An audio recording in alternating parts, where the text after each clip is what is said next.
Alors, je vais commencer par dessiner un rectangle. Voici ma fenêtre dégradée. Alors, je peux bien entendu sortir ma fenêtre. Si vous ne trouvez pas votre fenêtre dégradée, c'est simple, elle se trouve dans Fenêtre dégradée de couleur. Je conseille de placer la fenêtre dégradée sous la fenêtre couleur, parce que nous allons effectuer des cliquets et glisser de la fenêtre couleur à la fenêtre dégradée. Alors, si je souhaite par exemple faire un dégradé du orange vers le bleu, bon là j'ai déjà choisi du orange, il suffit de cliquer et glisser la couleur du orange comme ceci, et je lâche le bouton gauche de la souris quand je vois le plus sur la barre de dégradé, comme ceci. Je sélectionne cette couleur. Alors si vous voyez que vous êtes en niveau de gris, ici, il le fait souvent de base, menu contextuel, RVB. Et là je vais choisir du bleu. Alors là par contre, j'ai une couleur en trop, donc là j'ai du blanc. Alors pour supprimer, c'est simple, je clique sur la couleur, je maintiens le bouton gauche de la souris enfoncé, et je le lâche quand je suis en dehors. Voilà, ça supprime ma couleur. Vous pouvez très bien inverser votre dégradé comme ceci, et encore plus simple avec ce bouton. Voilà, donc là vous pouvez à volonté inverser les deux couleurs. Quand vous cliquez ici, vous voyez ce que ça fait. Plus de bleu, plus d'orange. Et là, il y a la valeur de l'emplacement. Alors vous pouvez choisir une valeur de 10 en 10, ou alors vous pouvez taper directement ici la valeur, et ensuite entrer. Alors pour ajouter une couleur à votre dégradé, il suffit de faire apparaître un plus en survolant la barre de dégradé et vous cliquez. Donc là par exemple, je vais rajouter cette couleur. Vous pouvez facilement intervertir les couleurs comme ceci, et quand vous avez trois couleurs, et bien du coup là vous pouvez placer cet emplacement ici. Vous pouvez aussi régler la longueur de chaque couleur entre chaque dégradé. Donc là si je mets 50, je vais être entre ces deux couleurs. Et ici vous pouvez mettre un peu plus si vous souhaitez. Voilà, on va remettre à 50. Alors, vous pouvez effectuer un dégradé radial, comme ceci. Alors, je vais supprimer une couleur pour qu'on voit mieux. Voilà, donc là, j'ai une couleur, donc c'est selon un cercle, donc c'est concentrique. Là, je peux inverser aussi le dégradé.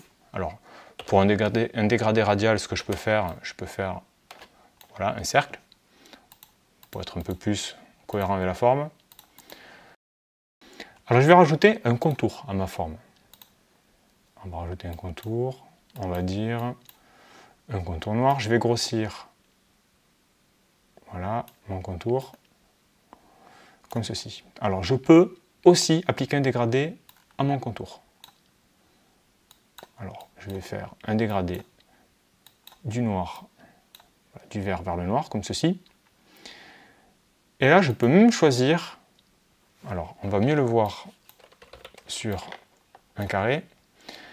En cliquant ici, je peux avoir un dégradé donc, qui part de cet angle et qui se termine au même angle. Voilà. Donc ça fait le tour comme ceci. Vous pouvez même mettre la couleur, le noir, à l'intérieur. Donc ça part de l'extérieur vers l'intérieur, comme ceci. Donc là, vous avez le choix. Vous pouvez aussi effectuer un dégradé vers le transparent. Par exemple, on va aller du vert vers le noir transparent. Et là, vous choisissez par exemple 0. Vous voyez là, le dégradé part vers le transparent. Pareil pour la couleur de fond. Là, je peux partir du transparent. Ou alors utiliser une semi-transparence. Voilà, 50%. Dans le menu contextuel, vous pouvez masquer les options, comme ceci, afficher les options. Dans la barre d'outils, vous avez l'outil dégradé, raccourci G. Donc G comme gradient. Et là, vous pouvez à tout moment redéfinir les paramètres de votre dégradé. Voilà, par exemple, là, je peux déplacer ma couleur. Donc ça, c'est pratique en fait.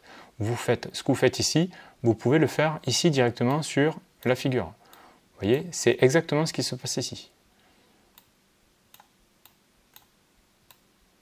Et vous pouvez même, avec un clic et glisser, changer la direction. Donc ça correspond à l'angle.